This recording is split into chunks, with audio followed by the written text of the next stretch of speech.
ये भारतवर्ष है जिसे दुनिया कभी विश्व गुरु के रूप में जानती थी। इसी भारतवर्ष का एक महत्वपूर्ण राज्य है ओडिशा। प्राचीन काल में ये कलिंग के नाम से विख्यात था।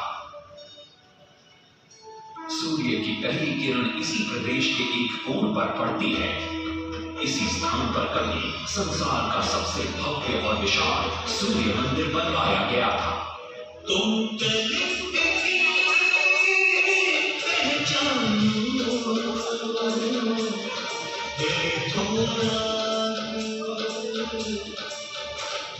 इतिहास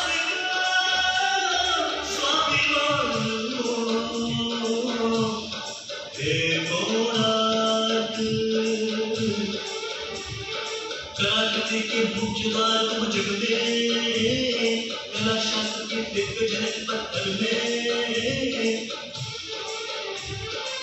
विश्व गुरु भारत के गौरव आज दया के पात्र हो क्यों। कोणार्क कोणार्क कोणार्क कोणार्क। सैकड़ों साल पहले की बात है। पुरातात्विक दस्तावेज के तौर पर संग्रहित पुस्तक मादला मांझी और बाया चकड़ा में उल्लेख है कि 13वीं सदी में गंगवंश के राजा लंगुला नरसिंह देव ने इस सूर्य मंदिर का निर्माण करवाया था। नरसिंह देव युद्ध में बड़े प्रवीण और शक्तिशाली थे और मात्र 18 साल की उम्र में वे अपने पिता राजा अनंग भीम देव की विशाल सेना के प्रधान सेनापति नियुक्त कर दिए गए थे।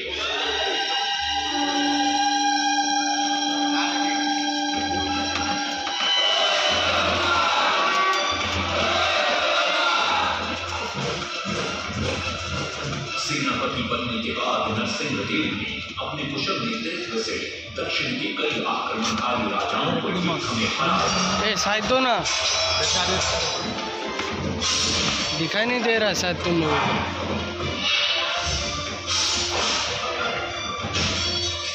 और उनके राजकोष पर कब्जा कर लिया।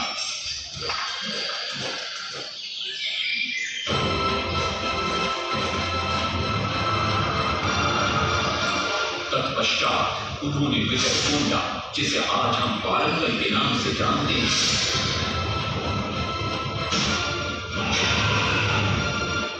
काकतीय वंश के राजा गणपति को परास्त किया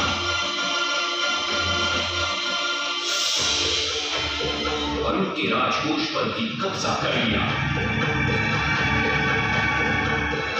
3 वर्षों तक निरंतर युद्ध के पश्चात जब वे बहुत सारी धन संपदा लेकर कलिंग लौटे तो राजमहल में उनका भव्य स्वागत हुआ।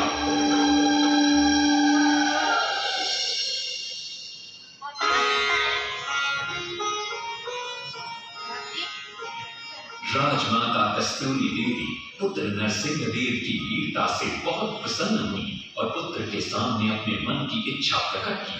कहा, तुम्हारे पिता ने शंकर क्षेत्र पुरी में भगवान जगन्नाथ का भव्य मंदिर बनवाया है।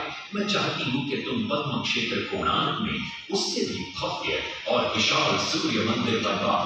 किंतु नरसिंह देव माता से प्रति प्रश्न करते, सूर्य मंदिर ही क्यों, और वो भी कोणार्क में? तब राजमाता कस्तूरी देवी बतलाती है, द्वापर युग में भगवान श्री कृष्ण के पुत्र सांब बड़े ही सुंदर और सुकुमार थे। वो नारद मुनि को चिढ़ाया करते थे। एक दिन नारद मुनि ने सांब को सबक सिखाने की योजना बनाई और उन्होंने सांब की सुंदरता की प्रशंसा कर उन्हें गोपियों के साथ जल क्रीड़ा करने को उकसाया। वहीं दूसरी तरफ भगवान श्री कृष्ण को जाकर कह दिया कि सांब अपनी मां समान गोपियों के साथ जल क्रीड़ा कर रहा है। श्री कृष्ण इस बात से बहुत क्रोधित हो जाते हैं और वे सांब को श्राप भी देते हैं, जिस सुंदरता का तुम्हें अभिमान है वो तत्क्षण नष्ट हो जा। सांब को घोर हो जाता है जब सांब राजमहल लौटते हैं और मां जांब देवी को ये पता चलता है कि पिता श्री कृष्ण के श्राप की वजह से सांब की ये अवस्था हुई, तो सारी रानियां क्रोधित हो जाती हैं। नारद जी को बुलाया जाता है। वे रोग मुक्ति का उपाय बतलाते हैं। वे कहते हैं, सूर्य की पहली किरण ऊर्ध्व देश के एक कोण पर पड़ती है जिसका नाम कोणार्क है। शाम को वहीं जाकर सूर्य की आराधना करनी होगी।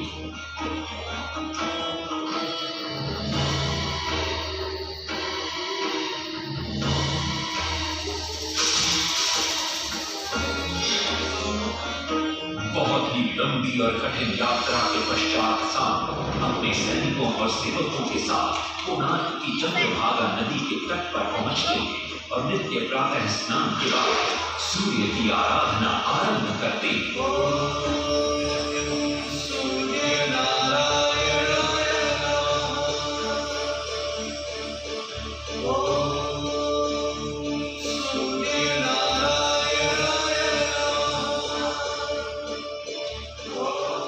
अन्न जल त्याग कर 12 साल की कठिन तपस्या के बाद सूर्य देव प्रसन्न होकर प्रकट होते और शाम को रोग मुक्त होने का वरदान देते। पुत्र, आज रात्रि के चतुर्थ प्रहर में स्नान करते समय नदी के तल में तुम्हें एक वस्तु मिलेगी। वो मेरा ही प्रतिरूप होगी। उसका स्पर्श पाते तुम इस कोढ़ रोग से मुक्त हो जाओगे। स्नान के पश्चात शाम जब नदी से बाहर आते तो वो रोग मुक्त हो चुके होते। उनके हाथ में एक छोटा सा पत्थर। उनके सुंदर और सुकुमार शरीर को देखकर सारे अनुचर और सिपाही प्रसन्न होते। शाम उस पत्थर को वहीं स्थापित कर एक छोटा सा मंदिर बनवाते। लेकिन जब उन्हें ज्ञात होता है कि सूर्य पूजा का विधि विधान यहाँ किसी को पता नहीं है तो वे चिंतित हो जाते। वे ध्यान में बैठते। सूर्य देव पुनः प्रकट होते और शाम के पूछने पर बतलाते कि दूर पश्चिम में साक्य देश के मागा ब्राह्मण पूजा की विधि विधान जानते हैं। शाम साक्य देश की ओर निकल पड़ते जो आज का ईरान है। महीनों की लंबी यात्रा के बाद शाम 18 मागा ब्राह्मण परिवारों को साथ लेकर कोणार्क लौटते हैं और सूर्य मंदिर में पूजा शुरू हो जाती है। राजमाता कस्तूरी देवी नरसिंह देव को बतलाती हैं कि विवाह के कई वर्षों बाद तक जब हम निसंतान थे मैंने भी उस सूर्य मंदिर में पूजा अर्चना की और तुम पुत्र रूप में मुझे प्राप्त हुए। माता की बात सुनकर नरसिंह देव मां को कोणार्क में संसार का सबसे भव्य और विशाल मंदिर बनाने का वचन देते। सदाशिव सामंतराय महापात्र जो शिवरी सांतरा के नाम से लोकप्रिय थे, वे अपने सहयोगी बीसू महाराणा के साथ मंदिर का प्रतिरूप बनाते और नरसिंह देव के समक्ष प्रस्तुत करते। नरसिंह देव मंदिर का प्रतिरूप देखकर अभिभूत हो जाते और शीघ्र मंदिर निर्माण कार्य आरंभ करने का आदेश देते। दूर से बड़े पत्थर लाए गए, जितने पत्थर डाले गए सारे टूट गए। पानी का ताला उसमें डाले गए, नहीं पता ताला सारे टूट गए। सिर्फ सांतरा हुए परेशान, इस विधि मंदिर बने। सिर्फ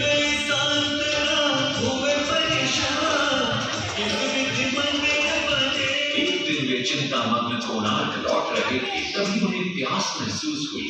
उन्हें पास ही में एक कुटिया दिखाई पड़ती है जहाँ एक बूढ़ी औरत से उनकी भेंट होती है। शिवरी सांतरा पानी मांगते हैं। बूढ़ी औरत पानी के साथ गरम गरम भोजन भी लेकर आती है। वे थाली के बीच में हाथ डालते हैं जिससे उनका हाथ जल जाता है। तब वो बूढ़ी औरत मुस्कुराकर कहती है, तुम तो शिवरी सांतरा की तरह बीच से भोजन उठाकर खा रहे हो। ये सुनकर शिवरी सांतरा को अपनी भूल का एहसास होता है। माता रामचंद्री ने उपाय सुझाया, समझे शिवरी सांतरा।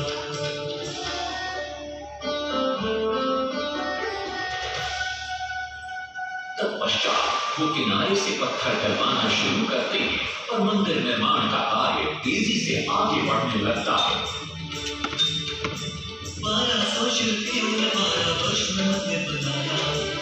घोड़े साथ सजा कर रथ में सबका चरित्र बताया।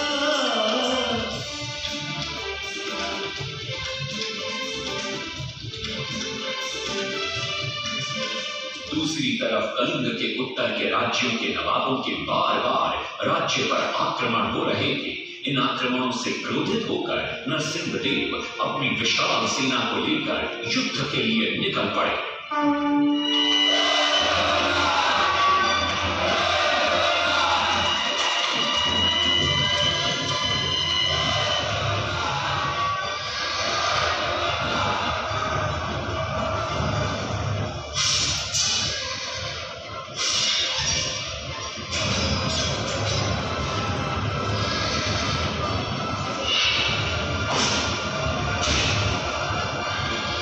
शक्तिशाली गौड़ वंग के नवाबों को भी युद्ध में परास्त कर दिया और उनसे प्राप्त सारा धन अपने कब्जे में लेकर सूर्य मंदिर के निर्माण कार्य में लगा दिया। 1200 कारीगरों के अथक प्रयास से 12 साल बाद विशाल और भव्य सूर्य मंदिर बनकर तैयार हुआ। उस समय के लोगों में वास्तु शास्त्र, ज्योतिष शास्त्र और खगोल शास्त्र का जो ज्ञान था, उसे देखकर आज के बड़े बड़े वैज्ञानिक भी आश्चर्यचकित रह जाते। कई प्रयासों के बाद भी मंदिर के गुंबद पर कलश स्थापित नहीं हो पा रहा था। क्रोधित नरसिंहदेव ने आदेश दिया कि कल प्रातः काल तक यदि कलश स्थापित नहीं हुआ तो सबके सर धड़ से अलग कर दिए जाएंगे। सभी शिल्पकार घोर चिंता में डूब जाते।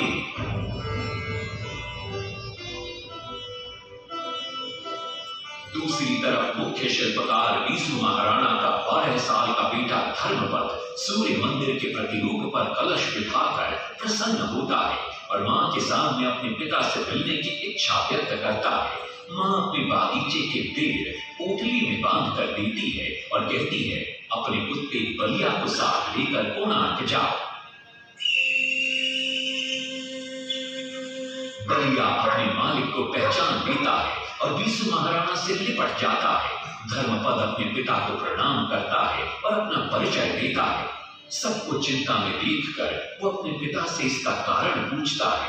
कारण जानकर धर्मपद कहता है, अगर आप आज्ञा दें तो मैं मंदिर के गुंबद पर कलश स्थापित कर सकता हूं। श्री सांकरा धर्मपद को अनुमति दे देती। धर्मपद गुंबद पर चढ़ जाता है और कुछ ही समय के प्रयत्न के पश्चात वो कलश को स्थापित करने में सफल हो जाता है। गुंबद पर कलश स्थापित होते नीचे गर्भगृह में चारों दिशाओं में लगे चुंबकों के आकर्षण से सूर्य महाप्रभु की मूर्ति शून्य में स्थापित हो जाती है। सब धर्मपद को कंधे पर बिठाकर खुशी से नृत्य करने लगते हैं।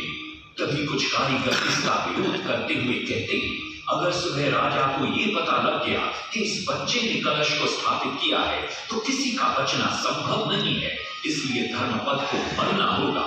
इस बात से श्री सांकरा बड़े क्रोधित हो जाते हैं। भीषण वाद विवाद छिड़ जाता है। ये सब देखकर धर्मपद गहरी चिंता में पड़ जाता है और वो सोचता है कि यदि मेरे जीवित रहने से इन सब का सर काट दिया जाएगा तो इससे अच्छा है कि मैं आत्म बलिदान कर दूं ताकि सबके प्राण बच जाए। और उसी पल धर्मपद नवनिर्मित सूर्य मंदिर के शिखर पर चढ़ जाता है